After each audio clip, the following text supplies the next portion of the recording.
Então, vamos dar esse exemplo aqui para mostrar a utilidade do teorema de isomorfismo. É um exemplo geométrico, então eu espero que dê para entender.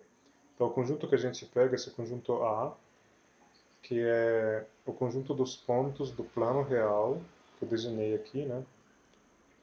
Mas eu tô tirando o ponto 0, 0. Então você lembra que os pontos do plano têm duas coordenadas, x e y, né? Cada ponto do plano tem duas coordenadas, x e y. O x é dado, você lembra, né, que fixado um x aqui, por exemplo, vamos chamar de x0 y0 aqui. Então, essas duas retas, horizontal e vertical, se encontram num ponto que a gente chama de x0 y0, né? Notação usual do plano cartesiano. Então,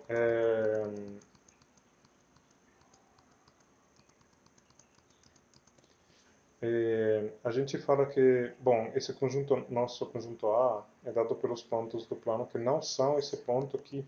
Qual é esse ponto? Esse ponto, o ponto 0, 0, é esse ponto aqui. Você tem que imaginar que ele não está no desenho, né? Agora, quando é que dois elementos desse conjunto A são em relação? Exatamente quando existe um lambda, existe um número real lambda, diferente de zero, tal que x2 igual a lambda x1 e y2 igual a lambda y1. Então, qual é a ideia geométrica dessa definição, né? Então, para entender uma relação de equivalência, nesse caso em particular que é geométrico, é bom fazer desenhos, né?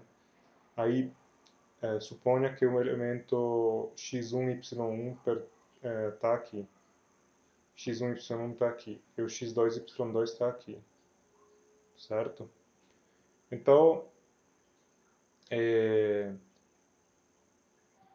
agora eu vou explicar por que eu desenhei os dois na mesma reta, né? Passante pela origem.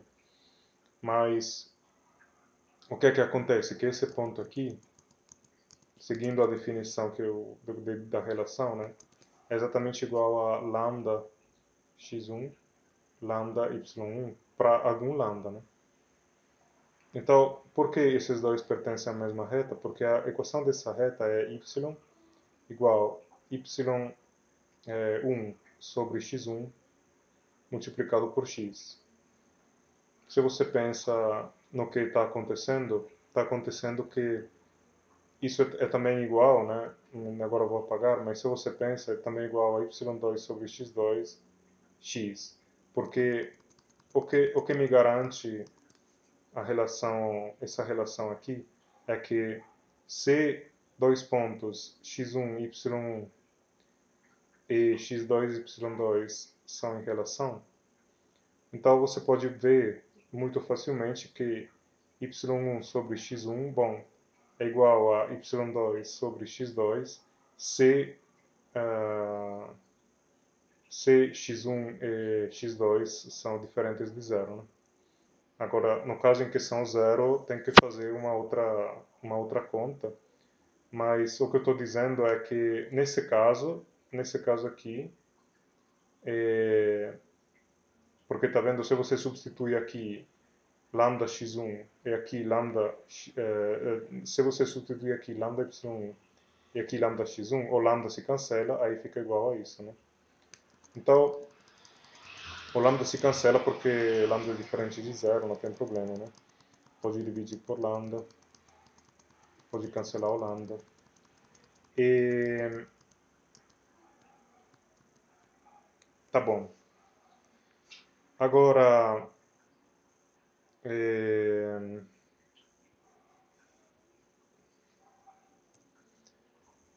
então, em outras palavras, agora eu vou tentar cancelar aqui, mas em outras palavras, essa relação aqui, vou tentar fazer isso, tá? Ele não me deixa mais, ele não me deixa mais, é,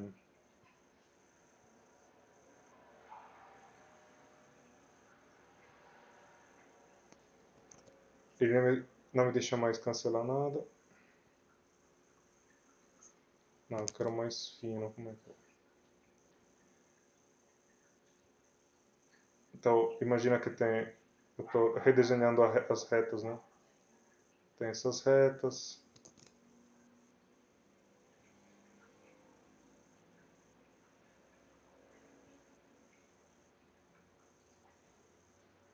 Tá bom. Agora,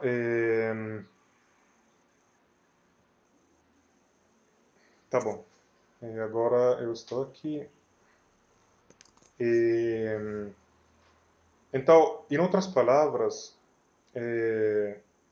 R, você lembra que na relação de... Bom, é uma relação de equivalência, eu já escrevi aqui, e isso eu deixo como exercício para você, né? É um exercício muito fácil, mostrar que se trata de uma relação de equivalência. Agora, R pode ser resumido falando passar pela mesma reta pela origem. Porque é claro que se eu falo, bom, vamos comentar. Eu estou dizendo o seguinte: dois pontos são em relação se somente se eles passam pela mesma reta pela origem. Agora, pensa um pouco, o que que significaria passar pela mesma reta? Não significaria nada, porque se eu tenho dois pontos, né, eles passam pela mesma reta. Sim, eu posso construir uma reta que passa pelos dois. Então, se eu pego dois pontos, claro que existe uma reta que passa pelos dois. Mas aqui ele está falando mais. Ele está falando que essa reta ela tem que passar também pela origem. Então, se eu tenho um ponto, dois pontos aqui, quando é que eles são em relação? Por exemplo, esse ponto e esse ponto são em relação? Bom, é só fazer a reta que passa pelos dois, né? E perceber, bom, isso não é perfeito, né? Mas você entende que é mais ou menos essa, né? Mas você percebe que essa reta aqui que eu estou desenhando, ela não passa pela origem. A origem está aqui, certo? Então, então esses dois pontos não são em relação, né? Quando é que são em relação? Quando, como é que eu construo um ponto que é em relação com ele? Bom, por exemplo, esse ponto aqui, porque eu já desenhei, né, essa reta que passa pela origem e esses dois pontos. Então, essa relação me coloca em relação dois pontos exatamente quando os dois passam pela mesma reta, que isso sempre acontece, mas quando essa reta que é definida pelos dois passa pela origem, né? Então, é isso que eu tô dizendo aqui, né? Também, você, se não acredita, você pode fazer um teste. Pega dois pontos que você gosta e vê se eles verificam essa relação, né? Mostra que eles verificam essa relação aqui, se somente se a reta que passa pelos dois também passa pela origem, né? Eu já falei isso para vocês. Qual é a reta que passa pela origem e que passa pelos dois? É a reta que eu escrevi aqui. Y igual y1 sobre x1 multiplicado por x. Agora, isso vale quando x1 é diferente de zero. Quando x1 é igual a zero, você vai ter que encontrar uma outra reta. Mas eu deixo isso para você, tá? É um exercício para você. Agora, então a pergunta é: o que é o conjunto quociente? Eu posso me perguntar: o que é o conjunto quociente? Bom, uma primeira resposta, que é correta, obviamente, é que as classes de equivalência, quais são os elementos do conjunto quociente? São as classes de equivalência. Aí eu fiz um desenho aqui que deu para entender muito claramente que quem são as classes de equivalência são as retas pela origem. Qual é a classe de equivalência desse ponto aqui? É dada por essa reta aqui. Todos os pontos dessa reta são em relação com ele, né? Por quê? Porque eu estou falando aqui, eu acabei de falar, que dois pontos são em relação se somente se passam pela mesma reta pela origem. Então, passam significa pertencem, né, à mesma reta pela origem. Então, o conjunto dos pontos que são em relação com ele são os pontos que pertencem a essa reta pela origem, certo?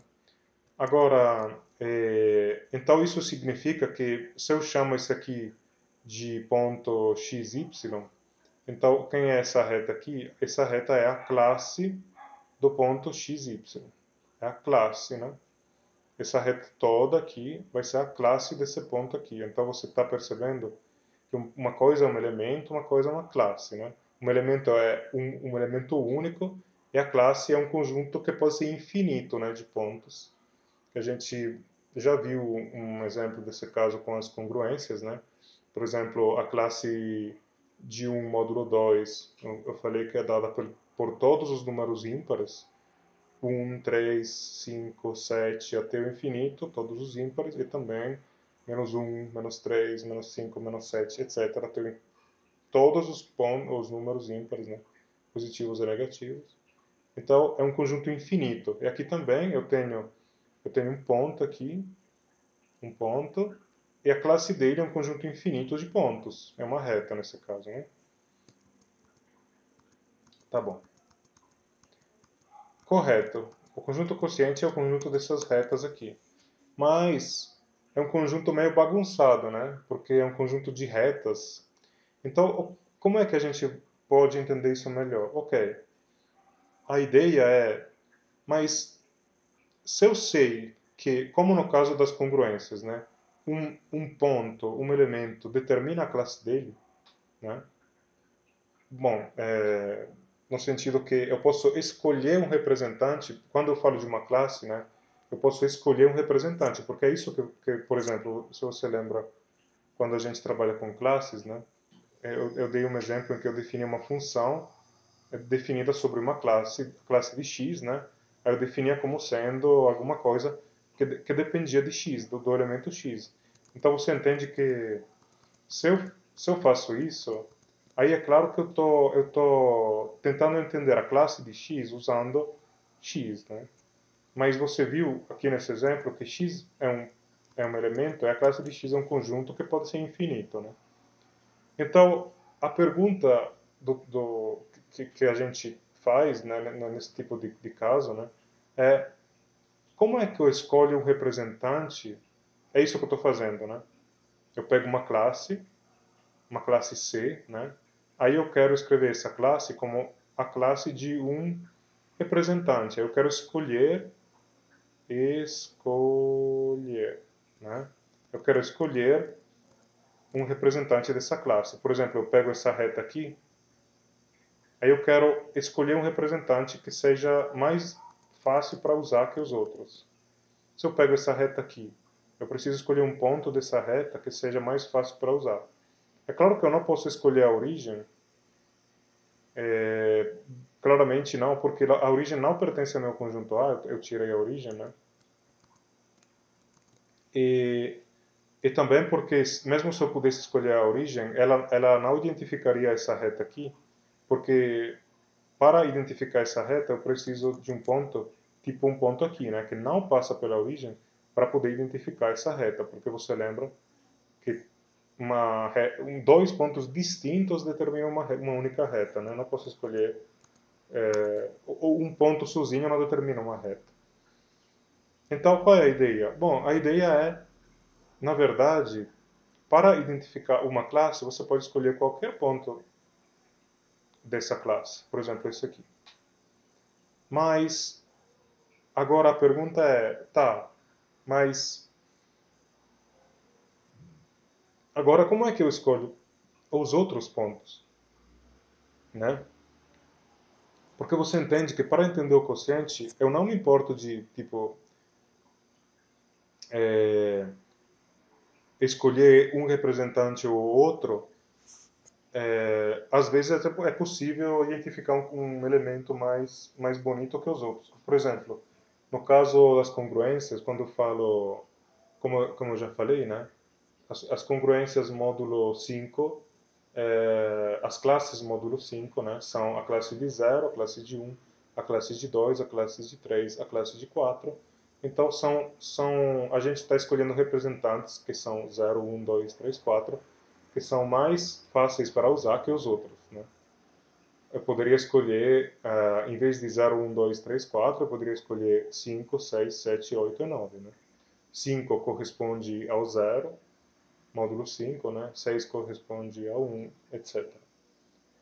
Agora, aqui também, a gente está tentando escolher representantes mais bonitos. Só que aqui não tem uma escolha canônica, por exemplo, se eu fixo uma classe, uma dessas retas, aí eu posso escolher um qualquer ponto.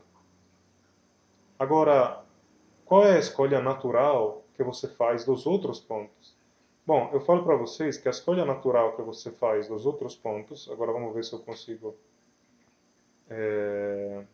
Pronto. Eu queria fazer um círculo que passa por aquele ponto, mas.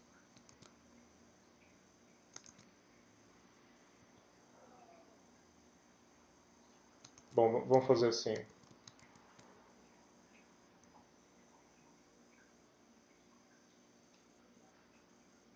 Mas mais ou menos está certo, né?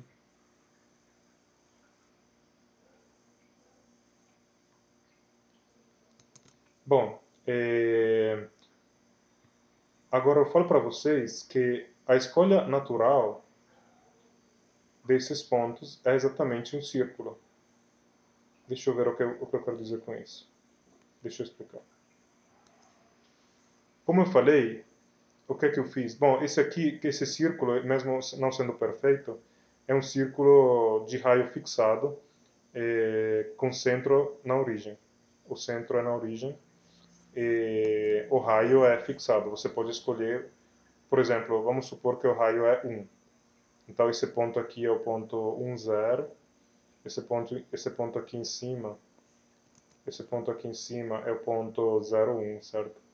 Eu escolhi 1 só porque é mais fácil que escolher um número real mais complicado, tipo raiz de 2 mais 1 dividido por logaritmo de 3, né? Então eu escolhi um número mais fácil para trabalhar, que é o raio desse círculo, né? 1.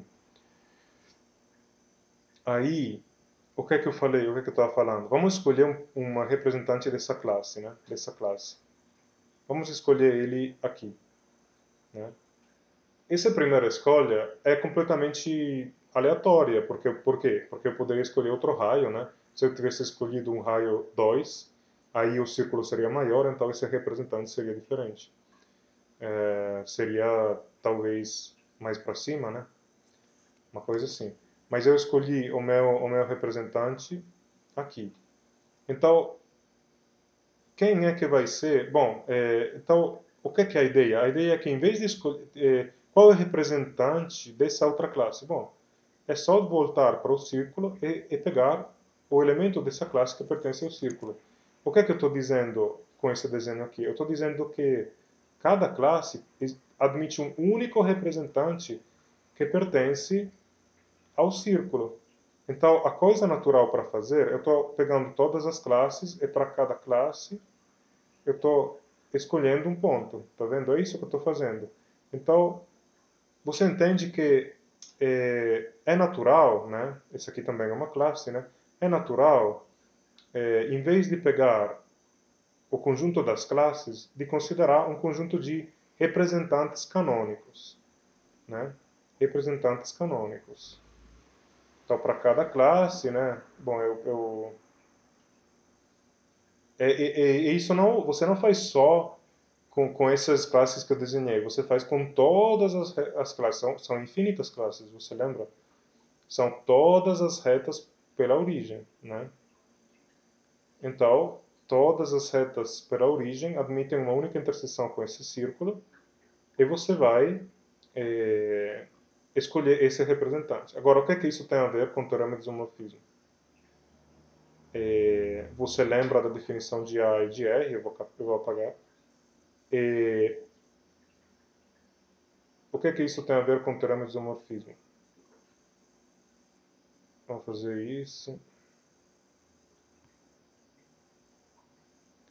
É o seguinte,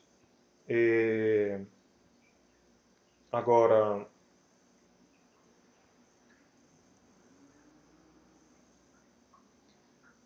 então, é o seguinte, então a gente tem o nosso conjunto A, todos os pontos menos a origem, módulo R, que é a nossa relação de equivalência, isso é igual a quê?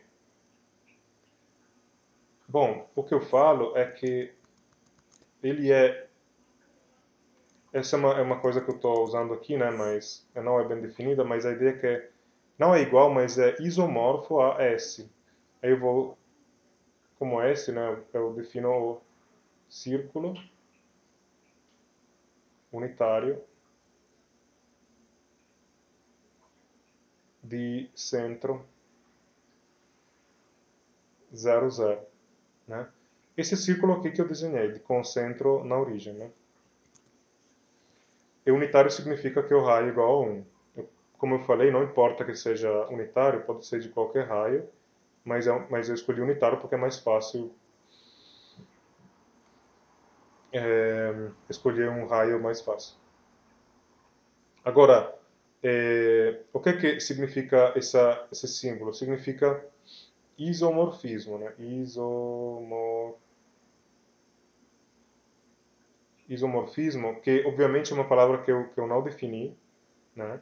Mas é por isso que o teorema de isomorfismo se chama teorema de isomorfismo, porque ele não te fala, olha, o seu conjunto quociente é igual ao círculo, ele te fala nesse exemplo, né? Ele te fala, olha, existe uma maneira mais fácil de pensar nesse conjunto quociente que é dada pelo círculo. Então eles não são iguais, mas eles são isomorfos. E como é que consegue fazer isso? Formalizando, né? Formalizando,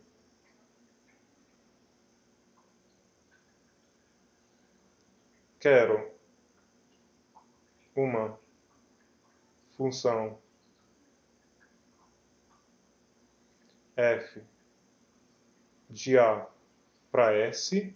S é o círculo unitário, né? Eu defini aqui. Vamos dar uma definição mais formal aqui em cima, né, de círculo unitário. É dado pelos pontos x, y, pertencente a tal que x ao quadrado mais y ao quadrado é igual a 1. O círculo unitário de centro à origem, né? Quero uma função f, quero uma função f de A para S, tal que a relação de equivalência R que eu defini anteriormente, essa de estar na mesma reta pela origem, né, seja igual à relação de equivalência associada à função f, a relação RF. O que é que significa isso? Eu quero que x1, y1 seja em relação R com x2, y2,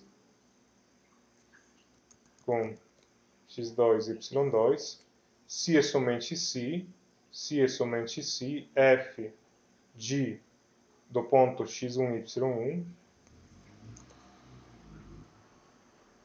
é igual a f de x2, y2.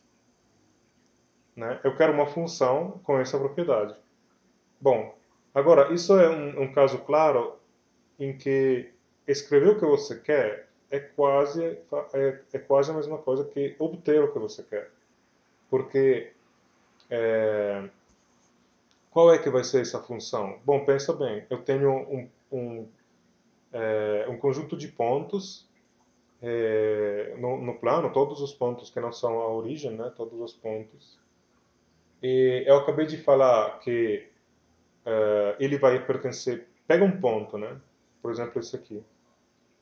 Pega um ponto no plano, por exemplo, esse aqui. Ele pertence a uma classe. Qual? Essa classe aqui. Qual é o representante canônico que eu quero? A interseção entre essa classe e o círculo unitário. Então, qual é a função f? A função f, obviamente, é f, né, de um ponto P, suponha esse ponto P, é a interseção dessa reta, da classe dele, com o círculo unitário. Ou seja, esse ponto. Então, se esse aqui é o ponto P, quem é f de P tem que ser esse cara. Ou seja, nesse caso aqui, o que é que eu estou fazendo? Eu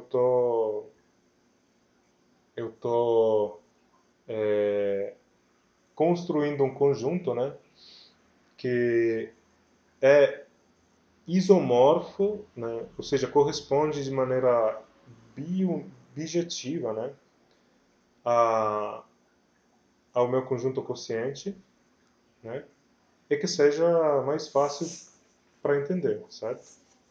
Agora, por que... é, bom, o que eu estou dizendo é o seguinte, se essa correspondência aqui que eu falei de associar a cada ponto esse representante canônico fosse bijetiva, então o conjunto A seria basicamente a mesma coisa que o conjunto quociente. Mas essa correspondência não é bijetiva porque ela não é injetiva, certo? Por que ela não é injetiva? Porque se eu pego esse ponto P, esse outro ponto Q, é claro que f de P vai ser igual a f de Q, né? Então, é, então, o que é que o teorema de isomorfismo faz? Ele pega uma função que não é bijetiva e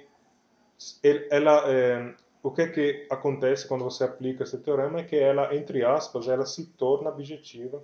Bom, ela tem que ser sobrejetiva, né? Certo? Eu peguei porque você tem que saber quem é o seu conjunto, certo? Nesse caso, eu escolhi o círculo unitário, né? É claro que cada ponto do círculo unitário ele é um ponto de A. Então, essa função vai ser sobrejetiva, mas a partir dessa função, o teorema de isomorfismo me dá uma função que é bijetiva e que me descreve muito claramente quem é o conjunto quociente. Então, isso aqui é a ideia. Agora, formalizando ainda mais, né?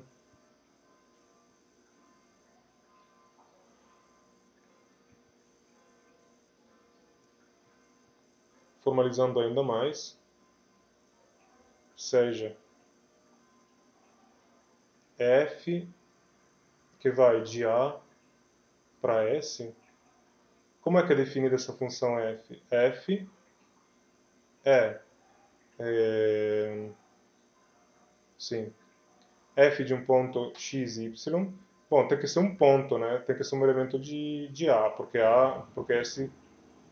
S é um subconjunto de A, né? Então ele tem que ter duas coordenadas, né? Duas coordenadas. Quais são as coordenadas? Bom, se você pensa um momento, é claro que as coordenadas são x dividido é, por, pelo raio pela raiz quadrada de x ao quadrado mais y ao quadrado, y dividido pela mesma coisa,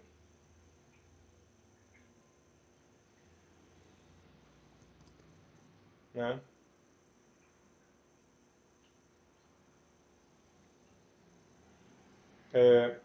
Cuidado com quando você escreve uma raiz quadrada, né? Cuidado que na notação, é claro que, é importante onde é que termina essa raiz quadrada, né? Essa raiz termina aqui. Então, esse ponto tem duas coordenadas, são x dividido pela raiz quadrada da soma dos quadrados, de x e y, dos quadrados de x e y a coordenada, a segunda coordenada desse ponto, né, é y dividido pela mesma coisa. A ideia o que é a ideia? A ideia é que se eu pego um ponto qualquer, certo? Se eu pego um ponto qualquer, então esse ponto não vai cair nesse círculo unitário, né? Vai cair num círculo que pode ser, por exemplo, esse círculo aqui. Vamos ver se eu consigo mais ou menos, né? Ele pode cair nesse círculo aqui, né? Ou seja, o meu ponto, ele pode, é, por exemplo, eu posso pegar, não sei, esse ponto aqui. Bom, o que é que eu vou olhar agora? Vou olhar, bom, é claro que existe um único círculo que passa pela origem e por esse ponto, né? Que é esse círculo que eu desenhei aqui. Agora, qual é o raio desse círculo? O raio desse círculo maior é exatamente essa raiz quadrada que eu escrevi no denominador. Então, como é que você passa? Bom, você tem que, lembra, você tem que passar desse ponto P a esse ponto que é o seu representante canônico. Seria esse aqui você quer que seja o f de P. Como é que você faz isso? Bom, você divide pelo raio, né? Você pode pensar sobre isso, né? Mas é exatamente isso. Qual é a relação que tem entre P e f de P nesse caso? É só uma escalar que multiplica. Quem é esse escalar? É o raio, a distância, né, entre P e a origem, que é o raio daquele círculo grande. Certo? Então esse aqui é o meu f de P.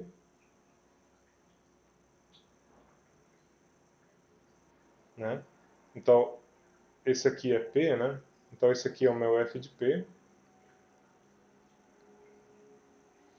E é claro que RF é igual a R por construção, né? Por...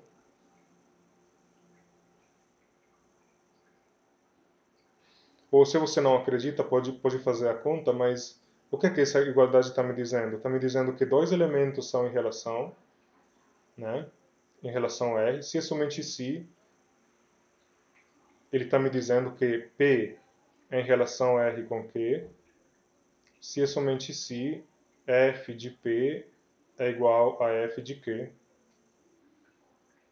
E isso é claro, né? Porque a gente viu que dois elementos são em relação R, se somente se pertencem à mesma reta pela origem, mas é isso equivalente a dizer que a interseção da reta pela origem pela qual eles passam com o ciclo unitário é a mesma, né? Você pode, é exatamente isso que eu estou falando. Eu estou dizendo que esse ponto P é em relação com esse ponto Q, se somente se a interseção dessa reta que eles identificam e que passa pela origem, né? Porque senão eles não seriam. Bom, é, é, eu estou dizendo que é, se eu pego esse ponto P, esse ponto Q, como é que eu sei que eles são em relação? Bom, por exemplo, para entender melhor, vamos pegar dois pontos que são obviamente não em relação. Por exemplo, vamos pegar esse ponto Q. Então, como é que eu sei que eles não são em relação? Bom, eu vou calcular f de P e f de Q, que nesse caso são esses dois. Aí eu percebo que não são iguais, então é claro que é, a, também eles não vão ser em relação a R entre eles, né? Bom, esse desenho mostra que RF é sem relação a RF, se dois pontos têm F diferentes, F de P e F de Q são diferentes, então é claro que a reta pela origem pela qual eles passam é diferente, né? E, por outro lado, se dois pontos têm a mesma reta pela origem pela qual eles passam, então é claro que o f desses dois, vamos chamar de r, então o f de p vai ser igual ao f de r, né? Na verdade, r não é uma escolha muito boa, mas L, não sei.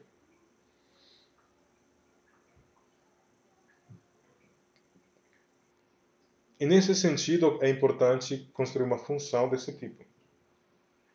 Então, o que é que você faz quando você tem um quociente? Você procura um conjunto, nesse caso S, o círculo unitário, tal que exista uma correspondência fácil entre os elementos de S e oportunos representantes das classes, que são os elementos do quociente, né, das classes que estão no quociente, e aplica constrói uma função, né, que coloca essas duas coisas em relação, assim, cria uma correspondência entre essas duas coisas e você aplica o teorema de isomorfismo, né? O teorema de isomorfismo fala, nesse caso aqui, o teorema de isomorfismo fala que existe, que a função,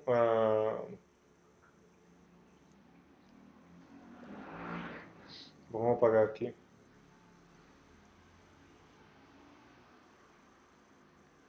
o teorema de isomorfismo,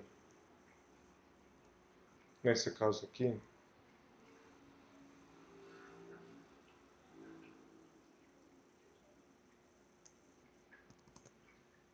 o teorema de isomorfismo fala que a função que eu chamei de tal, que vai de A módulo R para S, como é que era definida? Tal da classe de um ponto P igual a f de P, é bem definida e bijetiva. Agora, o núcleo dessa ideia toda é a palavra bijetiva, porque você não fica feliz com um, uma função qualquer, porque uma função qualquer eu já tenho, essa função f, bom, ou poderia ser outra função. A coisa importante é que eu quero uma função, essa função f não é suficiente, porque ela não é objetiva. Você entende que uma função objetiva, ela coloca em correspondência dois conjuntos. É isso que uma função objetiva faz, porque ela fala, olha, esse primeiro conjunto pode ser visto, a menos de reordenar, de mudar o nome, de fazer alguma permutação, alguma coisa, né? Pode ser visto como sendo a mesma coisa que o segundo conjunto. É assim que você pensa numa função objetiva, né? Porque função objetiva significa que existe uma correspondência exata, bijetiva, biunívoca, né, entre os dois conjuntos. Então, para terminar, eu vou fazer só uma consideração final, que o que o teorema de isomorfismo faz? Ele pega uma função f que tem bom, vamos esse aqui é o domínio, esse aqui é o contradomínio da função f. Esse conjunto aqui é a imagem de f, né? Aí, primeiro, bom, na verdade, para ser formal, pela definição que eu dei, a função f do teorema de isomorfismo é sempre sobrejetiva, mas isso não é um problema. Simplesmente, você pode se restringir a olhar a imagem de f, né? Para pensar nela como uma função sobrejetiva, é só você se restringir a olhar a imagem de f. E agora você percebe que, vamos pegar esse ponto aqui, que a pré-imagem é dada por um monte de coisas. Todos eles vão para esse ponto aqui. E a pré-imagem desse ponto é dada por um monte de outras coisas. Por exemplo, tudo que está aqui é a pré-imagem desse ponto. E a pré-imagem desse terceiro ponto é dado também por um monte de coisas. Então, vamos terminar com esse desenho, por exemplo, desse jeito, né? E aí, o que é que eu estou dizendo? Que, como no caso anterior do desenho que eu fiz, quem é que está aqui na imagem de F estão os pontos do círculo unitário. Cada ponto do círculo unitário corresponde, voltando para cá, corresponde a um monte de outros pontos. Quais? Os pontos da reta que passa pela origem e por aquele ponto que eu peguei, né? todos esses pontos são em relação com ele, né? Aí eu estou escolhendo um representante, então, a princípio, essa correspondência vai me dar, ela não vai ser injetiva, porque esse ponto aqui, o ponto do seguro unitário, ele voltando, né, ele corresponde, voltando, né, pegando a pré-imagem, ele corresponde a um monte de pontos que são os pontos da reta, que é a classe de equivalência daquele ponto. Então, o que é que a função f faz? O que é que a função f faz? É que, em vez de pegar esse monte de pontos no domínio, ela pega o conjunto desses pontos, o conjunto, o teorema de isomorfismo, né, eu estou falando. Se eu considero esses pontos aqui, certo? Como sendo os pontos do meu domínio,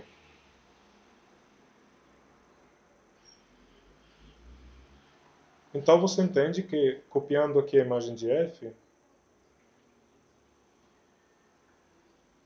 eu estou copiando, bom, mais ou menos, né, a imagem de f, né? Aí você entende que agora, esse aqui quem é? Esse aqui é o quociente, né? Esse aqui eu estou pegando a reta que passa por aquele ponto, a reta que passa no caso anterior, mas nesse caso, né, são quatro elementos, né? Quem é essa estrelinha aqui? É esse conjunto aqui em cima, né? Quem é essa estrelinha embaixo? É esse conjunto aqui, certo? Então, em vez de pegar os pontos, você pega as pré-imagens e isso dá o conjunto quociente. O conjunto quociente, aplicando o teorema de isomorfismo, é dado pelas pré-imagens dos pontos da imagem de f, né? Ou do contradomínio se a imagem de f, se a função f for já sobrejetiva. E o que é que aconteceu? Pegando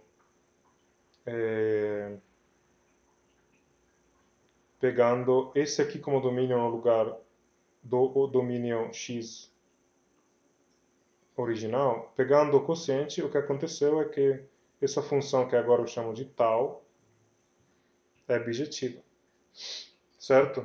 Então, como é que você tem uma função que não é bijetiva? Como é que você torna ela bijetiva? Substituindo aos pontos do domínio as pré-imagens, né? Todas as pré-imagens dos pontos da imagem, né? Então é isso que ela faz. No exemplo anterior, é,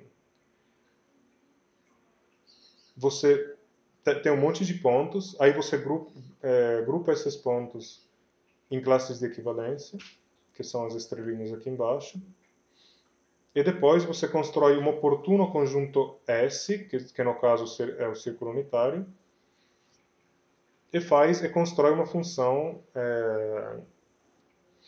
Bom, a função f,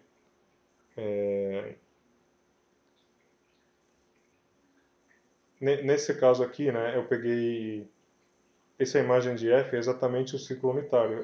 Eu desenhei esse conjunto y porque, em geral, você pode também ter um contradomínio maior, mas no caso, no exemplo anterior que eu dei, a imagem de f era exatamente igual ao conjunto, ao círculo unitário, né? Aí esse conjunto vai ser o mesmo, né? Aqui embaixo vai ser o mesmo conjunto. Só que agora não tem a f não determina uma correspondência bijetiva entre x e o círculo unitário. O que é que eu preciso fazer para tornar essa função numa correspondência bijetiva? É fazer um quociente. É por isso que a noção de quociente é uma noção bem básica, bem importante.